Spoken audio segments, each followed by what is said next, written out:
Hi everyone, welcome back or welcome to my channel. My name's Lizzie and today I want to talk to you about Christmas present ideas, specifically gift ideas of things that you could sew for your friends and family. I started out this year with quite a long list of ideas of things I could make for family and friends, but I whittled that list down quite significantly.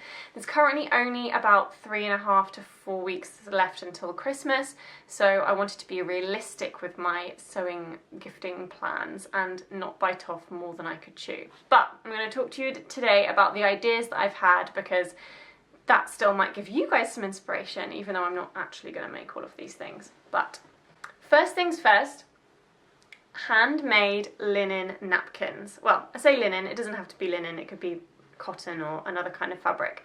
But I have recently made myself and my husband this stack of 12 beautiful linen napkins.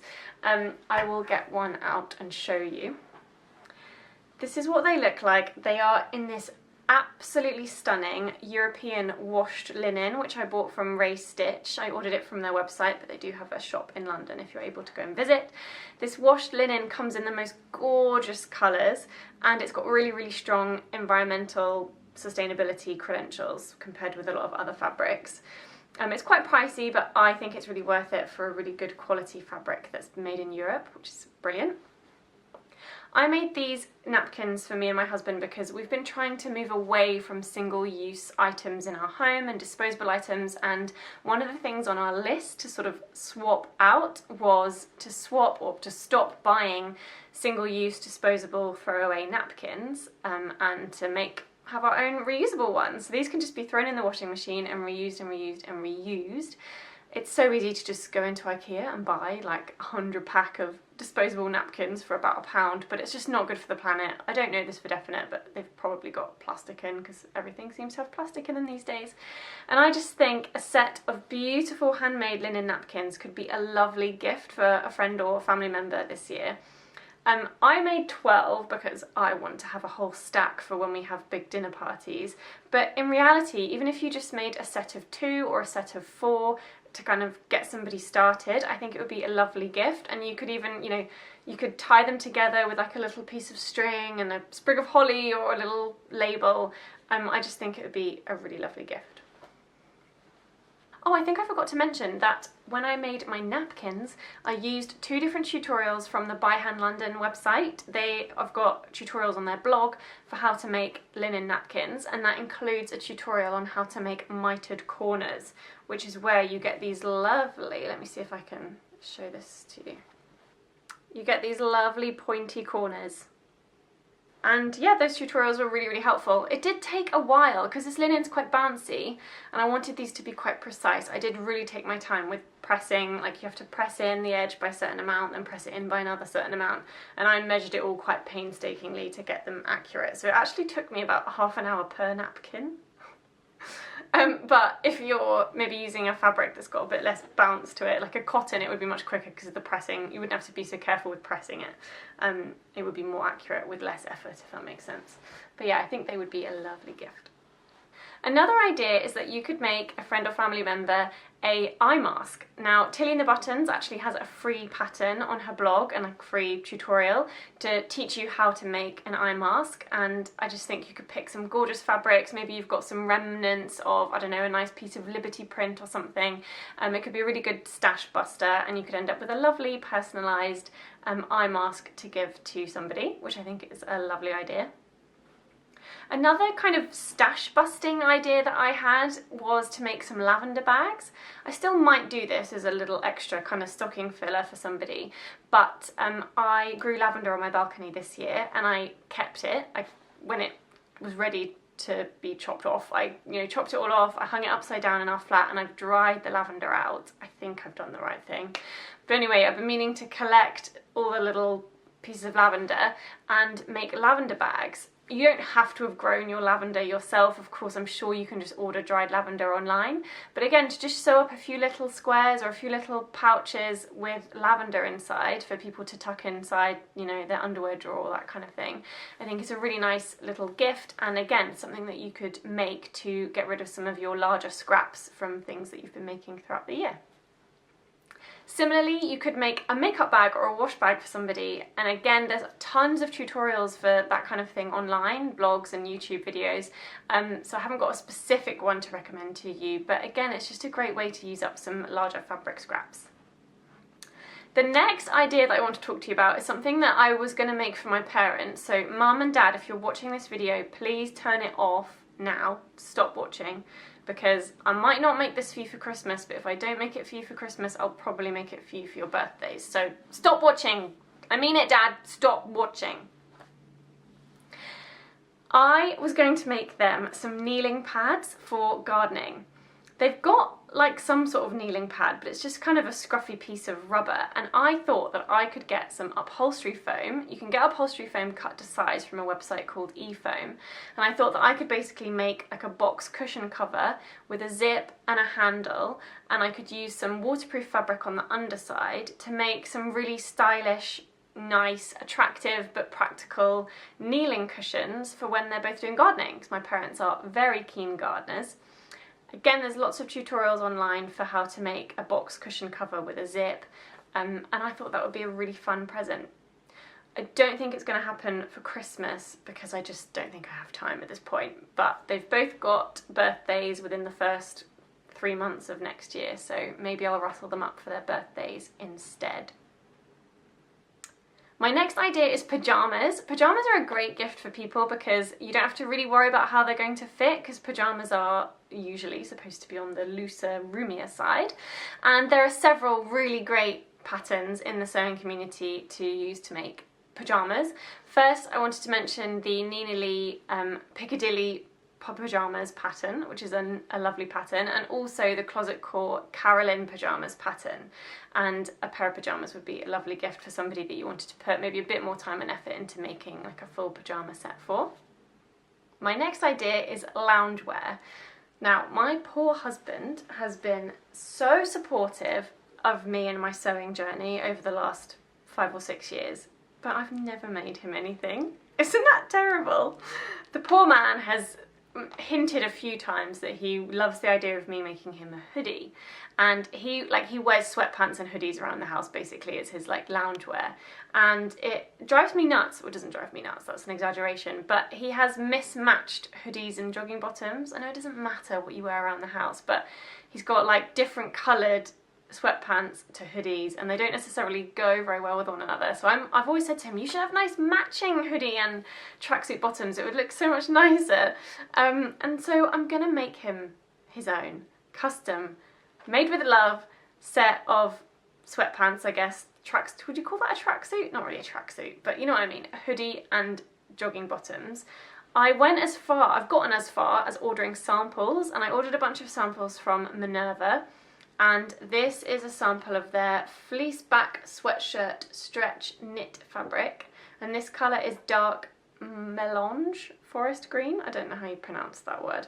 It's $14.99 a metre, 80% cotton, 20% polyester. It's got 15% widthways stretch and 10% lengthways stretch, and it's an Ecotech certified fabric, which is always good. And I just love this colour. It's really soft and snuggly on the inside, but it's also really nice and soft on the outside. And I think this petrol blue, petrol green colour is lovely. I've shown him the sample because I want to make sure he actually really likes the fabric that I choose. But the melange, dark melange forest green, it's got a slight... It's got like more than one colour fibre in it, I think is the best way to describe it. It's not a complete solid colour. I don't know if I can try and hold it up so you can see. Do you see how it's almost got like a speckled effect? It's very subtle, but it just looks a bit nicer quality, and it looks a bit more expensive than just the solid colour samples that I also ordered. So I've got the fabric, well, I've chosen the fabric. I haven't ordered it yet because I can't find any patterns. So again, in the essence of time, I think what I'm probably going to have to do is order the fabric, wrap that up for him under the Christmas tree, but also choose and order the patterns and wrap those up under the Christmas tree as well. So it'll be fun, I think, for him to open, because he'll have these like a lovely big piece of fabric and the pattern. So it'll be like, here's the materials and the things that I need. Next, after Christmas, I'll actually sew them up for you. That's the plan. But I haven't been able to find a hoodie pattern that I like. There's quite a few men's jogging bottoms patterns. I think there's quite a few of those that I can choose from and order one. But I haven't been able to find a hoodie pattern that I like for men. I do have the, what's it called? The Tilly and the Buttons book that has a hoodie pattern in, but it's for women. I could hack that for men, but my husband's quite large. I don't know if the sizes would go up to be big enough, and I don't really want to get into grading and all that. I think it would just be so much easier if I just buy a pattern that's designed for men and isn't fitted like the Tilly and the Buttons pattern is that I've got. So yeah, fingers crossed I'll find some patterns and my husband will get a nice package of fabric and patterns that I can transform into a hoodie and sweatpants after Christmas. The last idea that I have is related to children, so this may be relevant for you if you have any children in your life that you're thinking of sewing a gift for this Christmas. I have 2 nephews and they have recently discovered Harry Potter and they seem to be quite obsessed with Harry Potter. When I was a kid I really enjoyed dressing up, and they're kind of at an age now where they've got a few costumes in a little fancy dress box, and I thought I'd love to add to their fancy dress collection. So I'm making them some Harry Potter robes. Now, I have actually already started making these, and I've kind of self-drafted them. I managed to take measurements of them last time I saw them. I literally took, it's not very easy to take measurements of small children because they wriggle a lot, but I took their arm span, like wrist to wrist across the back of their shoulders, and I took like their collarbone to their ankle, so I knew roughly how long to make these robes. And I bought fabrics from Minerva. I bought this black, it's quite a nice heavy fabric. I could have just used a bit of a cheaper cotton of some kind, but I kind of wanted them to be substantial and to have a little bit of a swoop about them. So this black fabric, which will obviously be the main part of the Harry Potter robes, is polyester viscose gabardine twill fabric from Minerva Crafts, and I'm going to make that into the main body of the robes. Then, to make them look like Harry Potter robes as opposed to just any old witch robe of some kind, I'm adding a few extras. So I managed to find online these Gryffindor emblems that I'm going to sew onto the front. So I've got 2 of those. These were actually really hard to find. Clearly Gryffindor is the most popular house, which is unsurprising because various shops had Hufflepuff and Slytherin and Ravenclaw ones, but the Gryffindor ones were sold out in loads of places, so I had to hunt for somewhere where I could find them in stock. And then the final finishing touch is going to be a scarf. Now, I can't be dealing with knitting 2 scarves. I don't have time for that. So I've gone with some jersey fabrics. Oh, this red one's coming out a lot brighter in the camera actually. It's a little bit darker than that, but these fabrics are cotton, lycra, jersey, stretch knit fabrics from Minerva Crafts. They're 95% cotton, 5% lycra. They're also Ecotech certified, which is great. It means they've got sort of better than usual sustainability credentials. And I'm going to chop these up and sew them together in stripes and make 2 long, sort of quite narrow, stripy scarves, so that they'll have their robes with the Gryffindor emblem and a Gryffindor scarf to wrap around their necks as well. Now, I'm self-drafting these robes, and I was planning on doing it a really easy way by basically just cutting 2 giant rectangles, folding it in half so that it's like a big square, chopping a hole out for the neck, and just sewing a line of stitching under the arm to create like a sleeve. And, well, I cut the neck holes too big. I didn't want to have to faff around with fastenings, so I was trying to figure out how big the hole needed to be to fit over their heads, and I didn't have their head measurement, so I had to Google the average size of like a 4-year-old's head. And I ended up cutting the neck holes way too big, which is really annoying because I didn't really realise that until I'd already drafted a facing and put the facing in, blah blah blah. So I think these robes currently would like fall off their shoulders, which is such a pain because I've basically nearly finished the robes other than this. So I think, I'm not quite sure how to solve it, but I need to find a way to bring the neckline in so that they don't fall off. Such a pain. but I'll figure it out. I've still got 3 and a bit weeks till Christmas. But yeah, that is going to be for my nephews, and I hope they really enjoy dressing up and playing Harry Potter. They love playing Harry Potter chess. It's very cute. Like, you know, in the chess game where the chess pieces are like battling each other. They love that. So there you have it. Those are the ideas that I have this year for Christmas presents that you could sew for your friends and family. Hopefully there might have been something in there that will give you a bit of inspiration. Some of the projects are a bit more involved, but some of the projects are much more kind of quick, easy, scrap busting projects. So there may be time for you to still make a few things this Christmas. Please give this video a thumbs up if you enjoyed it, and subscribe to my channel if you would like to see more of my videos, and I'll see you next time. Bye!